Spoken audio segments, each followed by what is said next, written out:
হুজুর গৌসে পাক বলেন, আমি আমার জীবনে জঙ্গলার মধ্যে যাইয়া এমনও অনেক সময় মুরাকাবা করেছি যখন আমি পাতা বক্ষণ করেছি, পাতা আহার করেছি। হুজুর গৌসে পাক আব্দুল কাদের জিলানীর ওই মুরিদ বলেন, হুজুর রসুল দেখার জন্য আপনার খেদমতে কতদিন থাকলে আমি রসুল দেখতে পারবো? বলে একদিন দুই দিন না, তুমি যদি চাও আমার দরবারে অনেক দিন পর্যন্ত থাকো, থাকার সময় তুমি রসুল দেখতে পারবা। উনি বলেন, আমি আব্দুল কাদের জিলানীর দরবারে এক এক করে আমি 7 বছর পর্যন্ত খেদমত করতে লাগলাম। হুজুর আমাকে কোনো কাজ দেয় না, আমি হুজুর যেখানে যাই হুজুরের সাথে সাথে সেখানে যাই, হুজুর যেই কাজ করে আমি হুজুরকে কাজের মধ্যে সহযোগিতা করি। হে আব্দুল কাদের জিলানী, আপনি বলেন না আমাকে আপনি কখন রসুল দেখাইবেন, আপনি আমার রসুল দেখার ব্যবস্থা করে দেন। এবার গৌসে পাক আব্দুল কাদের জিলানী ওনাকে বলতেছে, বাবা তোমার বয়স সম্পর্কে আমাকে বলো। তিনি বলেন, আমার বয়স হলো 30 বছর। কত? বাবা তোমার বৈবাহিক অবস্থা কি? হুজুর বিয়ে করব, রসুল দেখার জন্য পাগল হয়ে গেছি, বিয়ে করার সময় নেই। মারহাবা বলেন। হুজুর আমি রসুল না দেখে বিবাহের স্বাদ গ্রহণ করে যদি ইন্তেকাল করি, হুজুর মরার পরে যদি আমি রসুলকে না চিনতে পারি তাহলে আমার অবস্থাটা কি হবে আপনি বলেন? আমার হুজুর বড় পীর গৌসে পাক আব্দুল কাদের জিলানী বলে, বাবা যদি তুমি রসুল দেখতে চাও তার মানে তুমি আগে তোমার ফরজিয়ত অর্জন করো, বিবাহ করো। হুজুর আপনার আদেশ আমি মান্য করতে রাজি। হুজুর বিবাহ করলাম। হুজুর গৌসে পাক আব্দুল কাদের জিলানী উনি ওনার ওই মুরিদটাকে বিবাহ করায়া ডাক দিয়ে বলতেছেন, বাবা এখন থেকে তুমি তোমার পরিবারকে সময় দাও, আমাকে যত সময় দিতা তার 2 ভাগ সময় তুমি তোমার পরিবারকে দাও, আর 1 ভাগ সময় আমি আব্দুল কাদেরের দরবারে দাও। উনি ওনার পরিবারকে 2 ভাগ সময় দেয়, গৌসে পাকের দরবারে 1 ভাগ সময় দেয়। ওনার দরবারে আসা যাওয়া করে। গৌসে পাকের ওই মুরিদের স্ত্রীর গর্ভের মধ্যে একটা সন্তান এখনো পর্যন্ত আসে না। উনি আবার গৌসে পাকের কাছে যায় আবদার করে, হুজুর গৌসে পাক আমার একটা সন্তান লাগবে। আপনারা বলেন সন্তান দেওয়ার মালিক কে? জোরে বলেন। বলেন না সন্তান দেওয়ার মালিক কে? পীর মাসে একজন হলো ওয়াত্তাকু ইলাইহিল ওয়াসিলা। পীর মাসে একজন কি? পীর মাসে একজন ওয়াসিলা। উনি গাউসে পাককে বলেন, হুজুর আমার একটা সন্তান হয় না, আপনি একটু দোয়া করেন না আল্লাহ যেন আমার একটা সন্তান দান করে। মারহাবা কোন না। গাউসে পাক সাথে সাথে হাত তুললেন, আল্লাহ আপনি ওনার কলিজা ঠান্ডা করেন। গাউসে পাকের দোয়ার সাথে সাথে উনি বললেন, হুজুর আপনি আমার কলিজা ঠান্ডার কথা বললেন, সন্তানের কথা বললেন না। বলে তুমি বলো এখন তোমার কি প্রয়োজন? বলে একটা সন্তান। বলে একটা সন্তান পাইলে তোমার কলিজা ঠান্ডা হবে? বলে হুজুর হ্যাঁ। যাও যাও যাও, আমি দোয়া করে দিলাম তোমার একটা সন্তান হবে, তবে একটা ওসিয়ত, এখন থেকে আগামী 3 মাস পর্যন্ত একটা ইবাদত করবা। এ হুজুর আব্দুল কাদের জিলানী কোন ইবাদতের কথা আপনি আমাকে বলেন? বলে ওই ইবাদত আর অন্য কোনো কিছু না। ওয়া মিনাল লাইলি ফাতাহাজ্জাদ বিহি নাফিলাতাল লাকা আসা আইয়াবআসাকা রাব্বুকা মাকামান মাহমুদা। হুজুর আব্দুল কাদের জিলানী বলেন, ওই ওসিয়ত ওই আমল হলো আল্লাহ তাআলা আমার নবীকে বলেছেন আপনি রাতের কিছু অংশে তাহাজ্জুদের নামাজ আদায় করেন, অতি সত্বর আপনাকে মাকামে মাহমুদ প্রশংসার জায়গা দান করা হবে। হুজুর তাহলে এই ইবাদত আমরা কেন করব? বলে এই আয়াতে কারিমা যখন নাজিল হয় আমার রাসূল আল্লাহর দরবারে কান্না করেছেন, আর কান্না করে করে বলেছেন, ওগো আল্লাহ তাআলা আপনি যে বলেছেন আমি তাহাজ্জুদের নামাজ আদায় করলে আমারে মাকামে মাহমুদ দান করবেন, তো আমার উম্মতেরা আপনার কাছে যদি তাহাজ্জুদ নামাজ পড়ে পড়ে কোনো কিছু চায় আপনি আমার উম্মতের কি দান করবেন বলেন না? আম্মা জান আয়েশা সিদ্দিকা বলে, আমি আমার নবীজির চেহারা মুবারকের দিকে তাকিয়ে দেখলাম আমার নবীজির চোখ মুবারকগুলো কান্না করতে করতে ফুলে গেছে, নবীজির গাল মুবারক দাড়ি মুবারকগুলো নবীজির কান্নার চোখের পানিতে একবারে কেমন জানি হয়ে গেছে। আমি প্রশ্ন করলাম, ইয়া রাসূলুল্লাহ ইয়া হাবিবাল্লাহ আপনি এমন ভাবে কেন কান্না করেন? আমার নবী ডাক দিয়া কয়, এ আয়েশা আমার আল্লাহ তাআলা বলেছেন আমি নবী তাহাজ্জুদের নামাজ আদায় করলে আমি নবীকে মাকামে মাহমুদ প্রদান করবে। আমি নবী একটা কারণে কান্না করি রে আয়েশা, আমার উম্মতেরা যদি তাহাজ্জুদের নামাজ পড়ে আমার আল্লাহ তাআলা কি দান করবে, এই জন্য কান্না করি।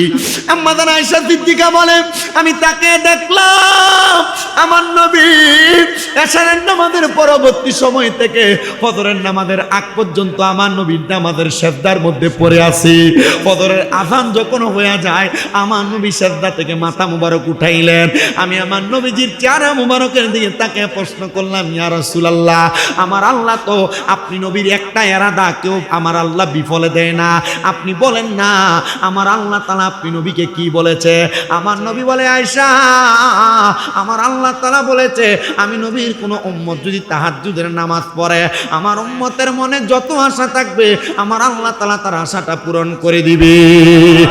এ আমার সম্রাট গাউসে পাক জামে মসজিদের আমার মুসল্লি বাবারা, মনোযোগ দাও রে বাবা। আপনি যদি দুনিয়ার জমিনের মধ্যে কোনো কাজে অসফল থাকেন, আপনি বিদেশ যাইতে পারেন না, আপনার স্ত্রীর গর্ভে কোনো সন্তান আসে না, আপনি ব্যবসা করেন বরকত হয় না, আপনি দুনিয়াতে অভাব অনটনের মধ্যে পড়ে আছেন, আমি বলবো আল্লাহর কোরআন নবীর হাদিস মোতাবেক তাহাজ্জুদের নামাজ আদায় করেন, দেখবেন আপনার মনের সব আশা পূরণ হয়ে যাবে, ব্যবসায় বরকত পাবেন, আপনি দুনিয়াতে যত রকমের বিপদে আছেন উদ্ধার হয়ে যাবে। সন্তান হয় না, সন্তান দিবে আমার আল্লাহ তাআলা, আর ওসিলা নবী মুহাম্মদুর রাসূলুল্লাহ সাল্লাল্লাহু আলাইহি ওয়াসাল্লাম, আর এটার মাধ্যম হলো তাহাজ্জুদের নামাজ। ধরে কোন সুবহানাল্লাহ। হুজুর গাউসে পাক এই ওসিয়ত করলেন। এই ওসিয়ত শুধু গাউসে পাকের ওসিয়ত না, স্বয়ং আমার নবীজির ওসিয়ত উম্মতের প্রতি। আম্মা জান আয়েশা সিদ্দিকা বলি, ইয়া রাসূলুল্লাহ, তাহলে আপনার উম্মত যদি তাহাজ্জুদ পড়ে উম্মতের ঠিক দেওয়া হবে, যা চাইবে? বলে হ্যাঁ দেওয়া হবে। এবার গাউসে পাকের ওই মুরিদ ঠিক তেমন ভাবে নবীর আদেশ মোতাবেক গাউসে পাকের আদেশ হই না, তিনি তোনার বাড়ির মধ্যে যায়া স্ত্রীকে বললেন, এখন থেকে আগামী 3 মাস আমরা রাত্রে ঘুমাবো না। কি করবে না? বিবাহ হয়ে গেছে অনেক বছর, একটা সন্তান নাই।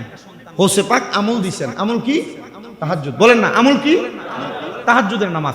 চিন্তা করতেছে 5 ওয়াক্ত নামাজ ঠিকমতো পড়ি না, তাহাজ্জুদের নামাজ, আল্লাহর কসম করে বলি এই তাহাজ্জুদ নামাজের মতো বড় নেয়ামত পৃথিবীতে আমার কাছে আর কিছু দেখা যায় না বর্তমান সমাজে।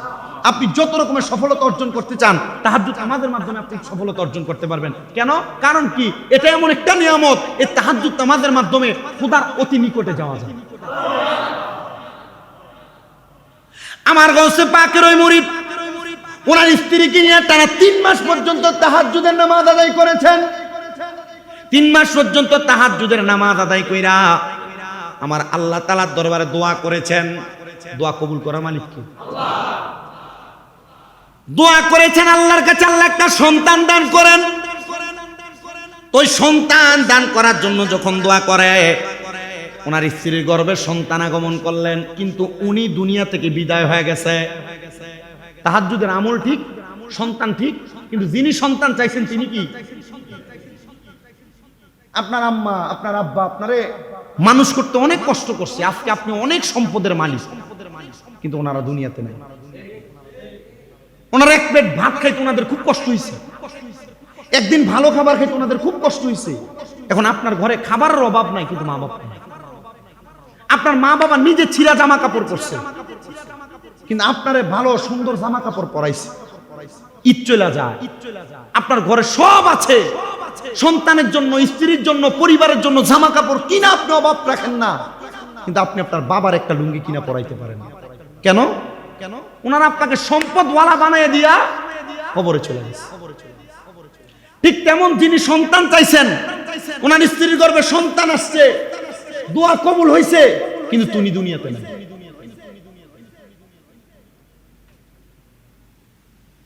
ওই মহিলার গর্ভের সন্তানও প্রসব হয়ে গেছে। মহিলা বলে, আমার স্বামীর একটা ইচ্ছা ছিল, আমার স্বামীর এই সন্তান দুনিয়াতে জন্মগ্রহণ করার পর ওনার মৃত্যুর পর ওনার জন্য হাত বাড়াইয়া দোয়া করবে। আমি আমার সন্তানটাকে গাউসে পাকের ঘটিত মাদ্রাসা দারুল আরকামে দিয়ে দিলাম। গাউসে পাকের মাদ্রাসায় নেজামিয়ার মধ্যে সুন্দর করে পড়ালেখা করতে লাগলো। ওই ছেলে আল্লাহ তাআলার কোরআনুল কারীম মুখস্থ করে কোরআনের হাফেজ হয়ে গেছে। সুবহানাল্লাহ, জোরে বললেন না? কোরআনের হাফেজ হয়ে গেছে। ওই ছেলে কোরআনুল কারীম মুখস্থ করার পর তার আম্মা জানের কাছে এসে আবদার জানায়, ওগো আমার আম্মা জান, মাদ্রাসার মধ্যে যারা কোরআনে হাফেজ হয় তাদেরকে দস্তারবন্দি করা হয়, মাথার মধ্যে পাগড়ি বাঁধা দেওয়া হয়। আম্মা জান, মাদ্রাসার মধ্যে আগামী কালকে সব সন্তানের বাবা যাবে, আমার আব্বা জান কোথায়? আচ্ছা বলেন তো, যে সন্তান মায়ের গর্ভে থাকতে তার বাবা মারা যায়, এই সন্তান যদি প্রাপ্তবয়স্ক হওয়ার পর মার কাছে যায় বলে, মা আমার আব্বা কই, মার কলজাটা তো ফাইটটা দেওয়ার কথা। মা ডাক দিয়ে কয়ে, সন্তান তোমার আব্বাজান কবরের বাসিন্দারে বাবা, তোমার আব্বাজানের খবর আমি বলতে পারবো না, তবে যাও যাও যাও, তোমার আব্বাজানের কোনো খবর যদি তুমি জানতে চাও, তুমি হুজুর বড় পীর গৌসে পাক আব্দুল কাদের জিলানীর কাছে যাও। বলে আব্দুল কাদের জিলানী কেমনে আমারে আমার আব্বার কবরের খবর দেখাবে? বলে আল্লাহর ওলি যারা, তাদের কাছে বায়াত গ্রহণ করার পর যদি তারা আপনাকে মুরাকাবা মুশাহাদা শিখিয়ে দেয়, খোদার কসম করে বলি, চোখ বন্ধ করলে আপনি আপনার আম্মা আব্বা না, শুধু রাহমাতুল্লিল আলামিন নবীকেও স্বপ্নে দেখা সম্ভব।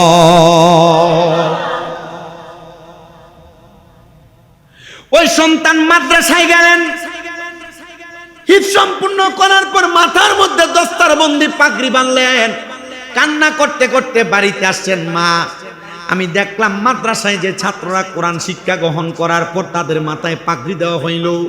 মা গো, সবাই তাদের মাথার পাগড়িটা খুইলা তাদের আব্বাজানের মাথার মধ্যে পরাইয়া দিছে। ও গো মা, আমার কি মনটা চায় না গো আমার আব্বাজানের মাথার মধ্যে আমার পাগড়িটা খুইলা পরাইয়া দিতে। এ মা, আপনি একটা বার আমারে বলেন না আমার আব্বা কোথায়?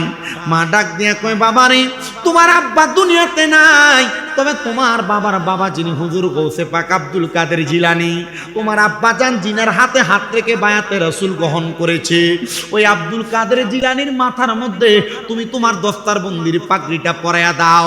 ওই সন্তান বলে, আমি গৌসে পাকের মাথার মধ্যে পাগড়ি পরাইয়া দিলাম।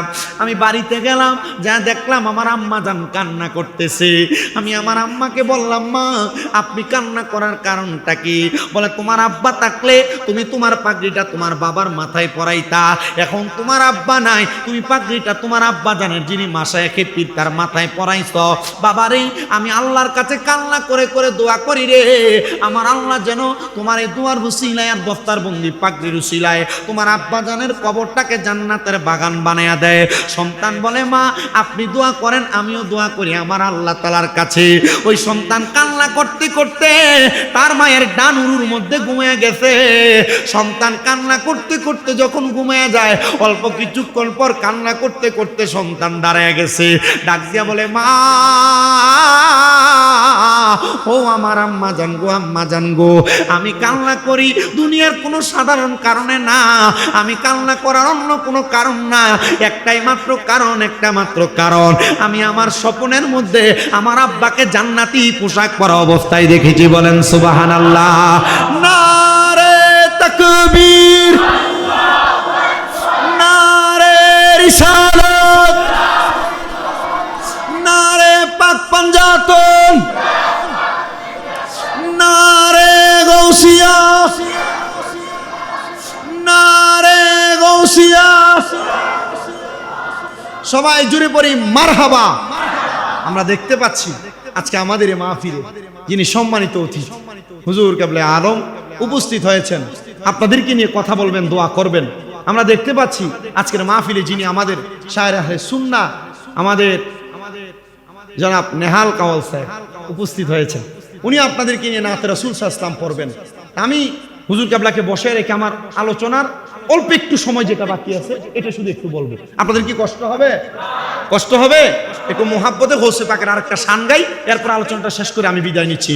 সবাই আমার সাথে পড়েন, আয় বড় পীর আব্দুল কাদের জিলানের জিলানী, তোমারি নামের গুণে আগুন হইয়া যায় পানি।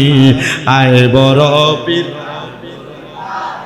জিলানের জিলানী, তোমারি নামের গুণে জিলানেতে জন্ম তোমার, তরিকায় কাদরিয়া, আবু সালে মুসা জঙ্গি তোমারি হলেন পিতা। উম্মুল খায়ের মা ফাতেমা তোমারি হয় জননী, তোমারি নামের গুণে আগুন। আয় বড় পীর আব্দুল জিলানের জিলানী, তোমার আগুন মা জননী কুরআন পড়ে গর্ভেতে রেখে সন্তান 18 সিপারা কুরআন মুখস্থ করিয়া যান।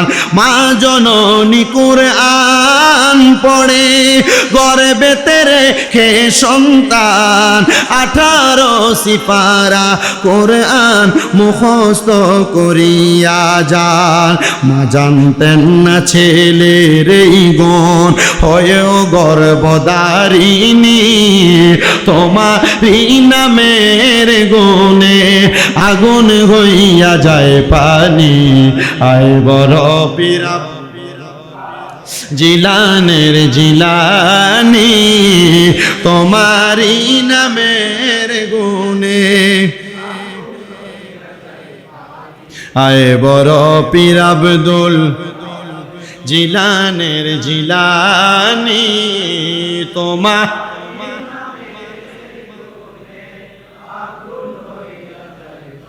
সন্তান যখন কান্না করতে করতে ঘুম থেকে জাগ্রত হয়ে গেলেন, মা জিজ্ঞাসা করে, বাবা কান্না করো কেন, কারণটা কি? সন্তান বলে, আম্মা জান, আমি এমন একজন নুরানি সুরতওয়ালা ব্যক্তিকে আমার চোখে দেখেছি। বাবা কেমন দেখতে?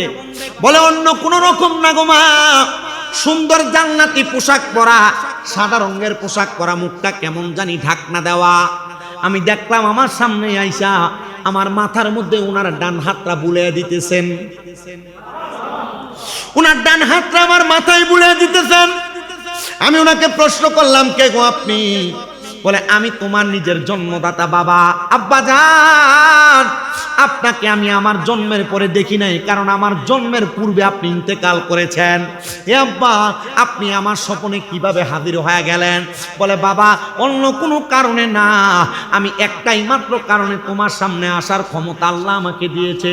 তুমি যে দুনিয়াতে থাকা অবস্থায় তোমার কোরআনুল কারীমকে হিফজ করেছো, মুখস্থ করেছো, ওই কোরআনুল কারীম মুখস্থ করার পরে তোমার যে সম্মাননা মাথার মধ্যে দস্তার বন্দি পাগড়ি গ্রহণ করেছো, সেটা আবার গৌসে পাক আব্দুল কাদের জিলানীর মাথায় পরাইয়া দিছ। আব্বা জান, আমার আল্লাহ তাআলা ওনার একজন খাস বান্দাকে সম্মান করার কারণে আমি আব্বা জানের কবরটাকে নাজাত কইরা আমি আব্বা জানের নামটা জান্নাতীদের খাতায় লিখাইয়া দিছি। ও বন্ধু, শুধু তাই নয়, গৌসে পাকের ওই কিতাব আল ফাতুর রাব্বানি ওয়াল ফায়দুর রহমানি কিতাবের মধ্যে গৌসে পাকের জীবনীর এমন অনেক বড় বড় ঘটনাগুলো আছে, যেগুলা শুনলে আপনি বড় অবাক হয়ে যাবেন। যে ঘটনার মাধ্যমে আমরা চাইলে আমাদের জীবন পরিবর্তন করতে পারি।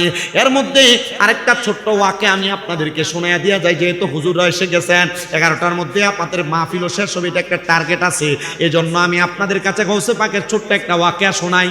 গৌসে পাক আব্দুল কাদের জিলানী সহ তাসকিরাতুল আউলিয়া ফরিদউদ্দিন আখতার রহমাতুল্লাহ আলাইহি লিখিত কিতাব, যেখানে 288 জন আল্লাহর ওলির জীবনী আছে। এই কিতাবের মধ্যে একজন ব্যতীত বাকি 287 জন আল্লাহর ওলি তাহাজ্জুদ নামাজ পড়েছেন এবং তাদের জীবনে তাহাজ্জুদ কখনো কাঁদা নাই। মারহাবা পড়বেন না? কি নামাজ পড়ছেন? তাহাজ্জুদের নামাজ। আমি আমার বয়ানের মাঝখানে কিন্তু তাহাজ্জুদ আমাদের ফজিলতের একটা হাদিস, একটা কোরআন আয়াত পড়ে শোনাইছি আপনাদেরকে। তো গৌসে পাক উনি একদিন তাহাজ্জুদ নামাজের ওযু করার জন্য ওনার ঘরের বাইরে আসছেন। তো গৌসে পাকের যে জামানায় ইরাক এলাকায় মরুভূমি প্রান্তরে ওই সময় ডাকাতি বেশি হইত। তো গৌসে পাকের দরবারে তিনি আসছেন, ওনার নিয়ত হলো উনি প্রত্যেক দিনের চুরি দ্বারা পরের দিনের সংসার চালায়, প্রত্যেক দিনের চুরির মাল দ্বারা পরের দিনের সংসার চালায়। কিন্তু তার স্ত্রীর আদেশ, তুমি যদি এরপর থেকে আর কোনোদিন কোনো চুরির মাল আমার বাড়িতে আনো, তাহলে আমি তোমার খাবারও ভক্ষণ করব না, তোমাকে স্বামী বলে স্বীকৃতি দিব না। তো গৌসে পাক আব্দুল কাদের জিলানীর যখন তিনি ওযু করতে বের হইলেন, তিনি চিন্তা করলেন উনি তো বড় পীর, ওনার ঘরে বেশি মাল সামান থাকবে। গৌসে পাকের দরবারে প্রবেশ করলেন, চুরি করবে এই টাইমে গৌসে পাক ওযু করে ঘরের দরজা, উনিও বের হচ্ছে। গৌসে পাক আব্দুল কাদের জিলানী জিজ্ঞেস করে, ভাই তুমি কে? উনি বলতেছে, আমি আসছিলাম আব্দুল কাদের জিলানী আপনার দরবারে মুরিদ হওয়ার জন্য। কি হওয়ার জন্য? মুরিদ হওয়ার জন্য আসছিলাম। তো যান, কোথায় মুরিদ হয়ে যান? না হুজুর, আজকে দেখে গেলাম, পরবর্তীতে মুরিদ হব। আরে আপনি যে এখান থেকে যাচ্ছেন, পরবর্তীতে আমার কাছে আসবেন, সেটারই তো গ্যারান্টি না। আপনি পরে মুরিদ হবেন কিভাবে? মুরিদ হয়েই যান। চিন্তা করলো, মুরিদ যদি না হই, যদি সুর বলে আবার পিটায়। হ্যাঁ গৌসে পাক আব্দুল কাদের জিলানীর কথা মোতাবেক হুজুর ঠিক আছে মুরিদ করার। বলে বাবা মুরিদ তো এমন হয় না, আগে পুত পবিত্র হও। হুজুর পুত পবিত্র গৌসে পাক আব্দুল কাদের জিলানী না, শুধু ওনার তরিকা মোতাবেক যারা যারা গৌসে পাক আব্দুল কাদের জিলানীর সিলসিলা অনুসরণ করে এবং ভালোবাসে, তিনারা কিন্তু ওনাদের মুরিদদেরকে শুধু মুরিদ করান না, শুধু নামে মুখে জবানের কথা শোনান না, ওনারা ওনাদের কলব দ্বারা এবং জবান দ্বারা মুরিদের কলব পরিষ্কার করে দেন। এই জন্য কথায় আছে বড় বড় আউলিয়া কেরামদের বাণী যে মুরিদ হওয়ার পর একটা বান্দা, একটা উম্মত, একটা মুরিদানের আগের জীবন আর পরবর্তী জীবন দুইটা দুই রকম। মুরিদ হওয়ার পর এই মুরিদের দাম বেড়ে যায়। মুরিদের কি বেড়ে যায়? হুজুর গৌসে পাক বললেন যাও শরীরের জামা কাপড় পাল্টায়া ওযু করে আসো। তো গৌসে পাক আব্দুল কাদের জিলানী ওনার নিজের একটা জুব্বা, একটা পাগড়ি দিলেন, এটা পরে যায়। এটা পরে সুন্দর করে ওযু করে গৌসে পাকের সামনে এসে বসছে। হুজুর দেন মুরিদ করান। মুরিদ হওয়া, বায়াত শব্দের অর্থ কি জানেন? কি? ওয়াদাবদ্ধ হওয়া। বলেন না কি কওয়া? ওয়াদাবদ্ধ হওয়া, অঙ্গীকারবদ্ধ হওয়া, এরাদা করা, ইচ্ছা পোষণ করা। গৌসে পাক আব্দুল কাদের জিলানী বলে তুমি আমার কাছে ওয়াদাবদ্ধ হও। উনি বলেন হাতটা বাড়াও। ডান হাত বাড়াইলেন। গৌসে পাক তার ডান হাতের উপর গৌসে পাকের ডান হাত রাখলেন। বলেন তুমি আমার সাথে বলো কোনোদিন নামাজ ছাড়বা না।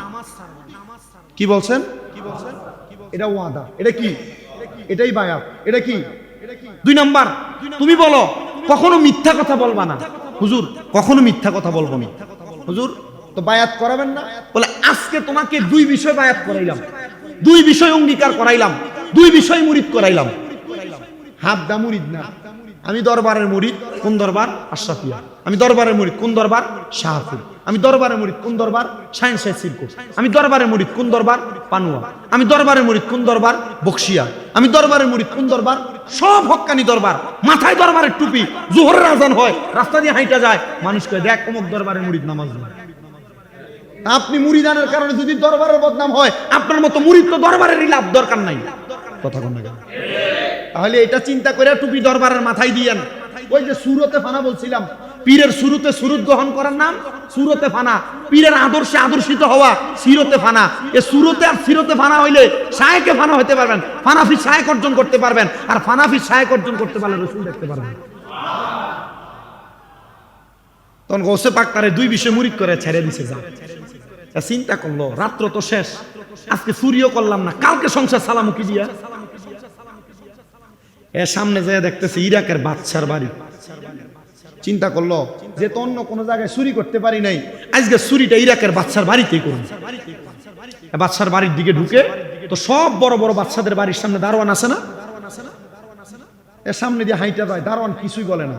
দারোয়ানরা রাখবে, এই দারোয়ান বাদশা তোমার টাকা দিয়ে রাখছে বেতনভুক্ত কইরা, তুমি যে আমার বাধা দাও না। বলে বাধা দিমু কেন? বলে তোমার বাদশার বাড়িতে চুরি করতে রাত্রবেলা এত রাত্রে যাচ্ছে, তুমি বাধা দিবা না? বলে আরে না, আপনার যে সুন্দর সুরত, যে সুন্দর পাগড়ি আর পাঞ্জাবি, এই সুরতের মানুষ চুরি করতে পারে না। কিন্তু বর্তমান বাংলাদেশে এমন বহুত পাঞ্জাবি আর পাগড়িওয়ালা আছে, পাঞ্জাবি আর পাগড়ি লাগাইয়া মসজিদে নামাজ পড়ে, বাইরে যাইয়া সুদের টাকা খায়, আছে না নাই?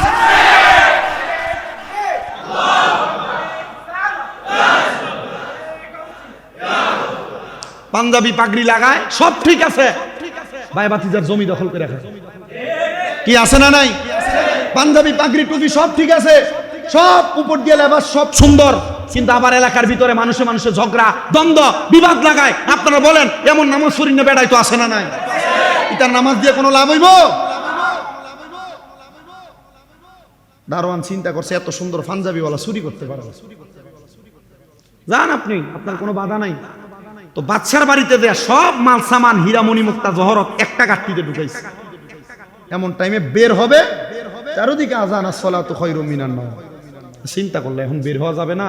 মসজিদের মুসল্লিরা যদি বের হয় আমারে দেখলে সুর কইয়ে ফিরে না, মালগুলা নিয়ে একটা ঘরের কর্নারে ঢুকা যায়। এই ঘরের কর্নারে ঢুকছে, আল্লাহ তাআলা হিকমতের মাধ্যমে এর চুরির কথা ভুলে দিছে। আর ওই গৌসে পাকের মুরিদের যে 2 কথা, বায়াতের 2 কথা স্মরণ করে দিছে। গৌসে পাক কইছে নামাজ ছাড়া হইছে, চুরির মাল এক সাইডে রেখে আল্লাহু আকবার ফজরের নামাজে দাঁড়াইছে। আছে না এমন সুররা? এলাকাত বহুত সুর আছে না? এ নামাজ পড়ে ঠিক, রোজা রাখে ঠিক, কিন্তু পরের হক খাইতে কোনো দ্বিধাদ্বন্দ্ব নাই। কথা কন না কেন? আল্লাহু আকবার নামাজে দাঁড়াইছে, বাদশাও নামাজি, আপনারা তো বেনামাজি বাদশা কোন আর বেনামাজি নেতা কোন, বহু নেতারা অনুসরণ করেন যে নেতা নামাজ পড়ে না, আছে না এমন বহু নেতা? এই জন্য আপনাদেরকে ওয়াজদার ধারাবাহিকতার সারমর্ম এই ওয়াজের শেষ অংশে বুঝবেন। এ নামাজে দাঁড়াইছে আল্লাহু আকবার, বাদশাহ নামাজের জন্য উঠছে, ওইটা দেখতেছে বাদশার রাজপ্রাসাদের সিংহাসনের পাশে যে বড় বড় সিন্ধুক মণিমুক্তা জহরত থাকতো এটা খোলা, অবাক হয়ে গেছে, এইগুলা খোলা, তার মানে বাড়িতে চোর ঢুকছে। সে পুরা ঘর তালাশ করে দেখে চোর কোথাও নাই, তবে এক জায়গায় একজন আল্লাহর বান্দা যিনি পাঞ্জাবি আর পাগড়ি লাগায় নামাজ পড়ে, ওনার পাশে একটা গাঁটটি রাখা যেটার ভিতরে মণিমুক্তা সব আছে, আল্লাহর উনি নামাজ পড়তেছে, উনি দাঁড়ায় রয়েছে। আর উনি নামাজ শেষ করার পর বাদশা হাতটার এভাবে জোর করে ডাক দিয়ে, হুজুর আপনার মতো এত বড় আল্লাহর ওলি যিনি আমার চুরির মালগুলা রক্ষা করে এখানে দাঁড়ায় রইলেন। হুজুর কয়, না রে বাবা না, আমি এগুলা চুরির মাল রক্ষা করি নাই, আমি চুরি করছি, দরে ফিকার গেছে।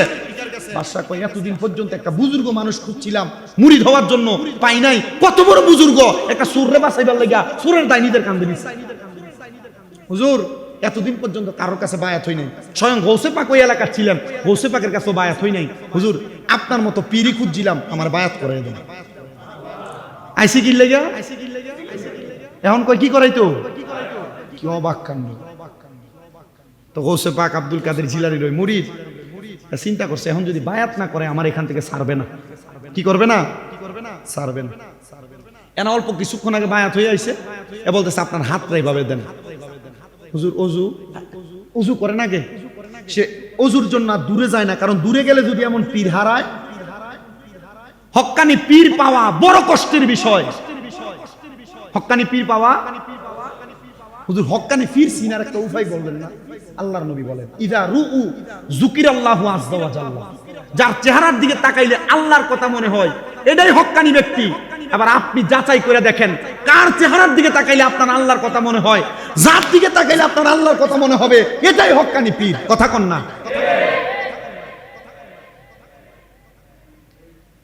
চিন্তা করলো, হুজুর আপনাকে আমি ছাড়তে চাই না। সুন্দর বসে রইলেন, ওনার উজিরকে ডাক দিয়ে হুজুর পানি এনে ওযু করে হুজুর মুরিদ করান, ডান হাত বাড়াইছে। আপনি বলেন কখনো নামাজ ছাড়বেন না?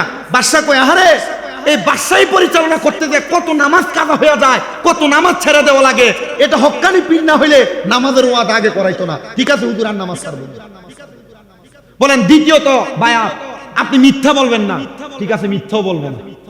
আরে বাদশাহী পরিচালনা করতে যে কত মিথ্যা কথা বলা লাগে, সমাজ দ্বারা চালায়, সর্দার কোন মাতাব্বর বোন, এই কথা সেই কথা, এই সমাজ এই সমাজ, সমাজের এই কাজ ওই কাজ রক্ষা করতে যে মিথ্যা কথা কয়, কি কয় না? কম না বেশি?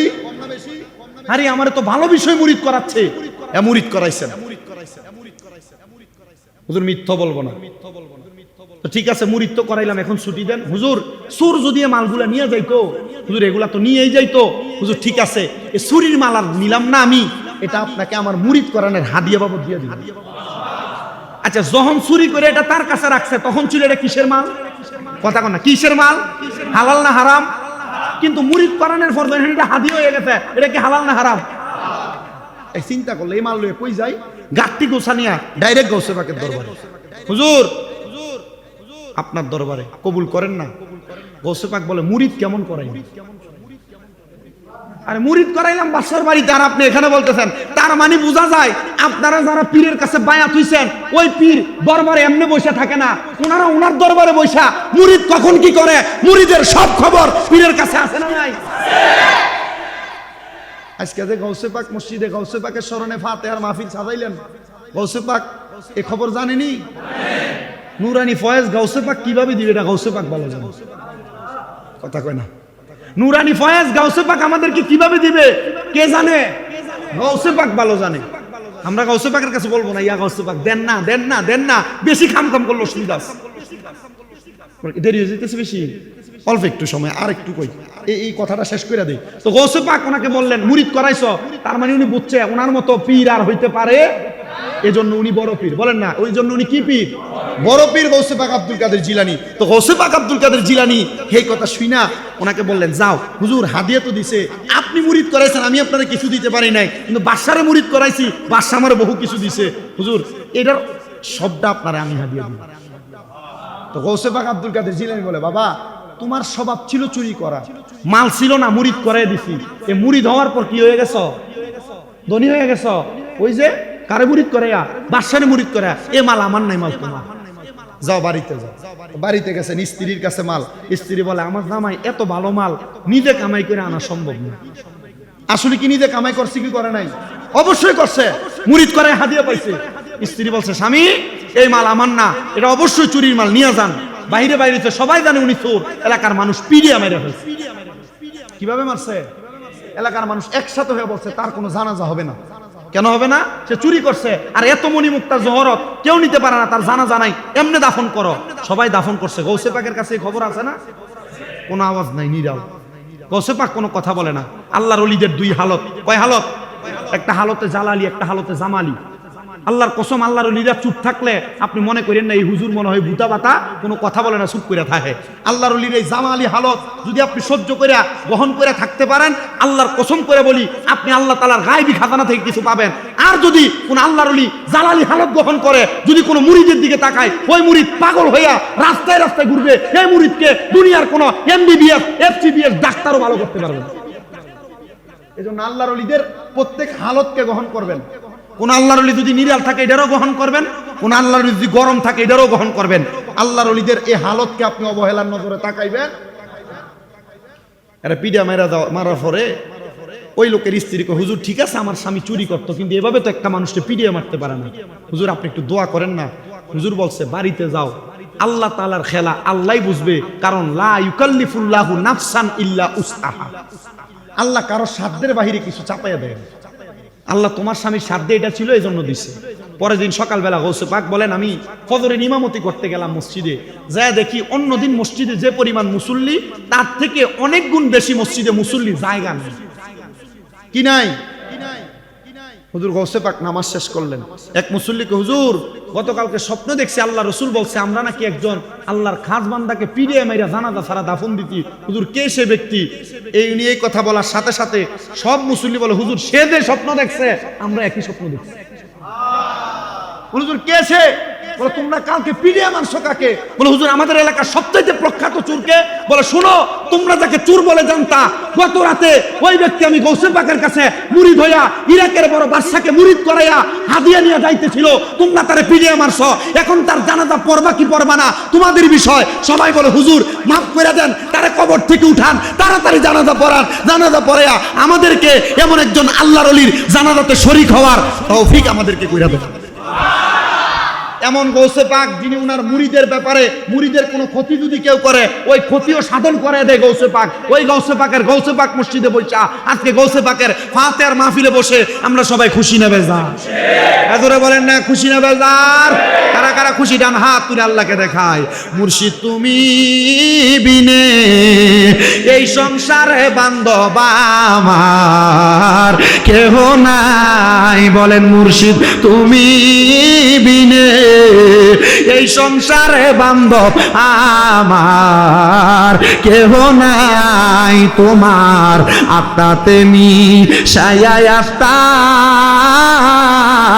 কইতাম কত মনের কথা গো, এখন কার কাছে কই মনের কথা কেউ নাই আমার আপনা আগে জানি না তুমি এমন করে ছেড়ে যাইবা মুর্শিদ আগে জানি না। হায়রে একটি বাসায় দুইটি পাখি কত যে আনন্দে থাকি গো, এখন তুমি কোথায় আমি কোথায় কেউ নাই আমার আপনা আগে জানি না। বাগদাদি এমন করে ছেড়ে যাইবা মুর্শিদ আগে জানি না। আশরাফি এমন করে ছেড়ে যাইবা মুর্শিদ আগে জানি না। আল্লাহ আমাদের সবাইকে গৌসে পাকের তরিকা মোতাবেক চলাফেরা করার তৌফিক দান করুন।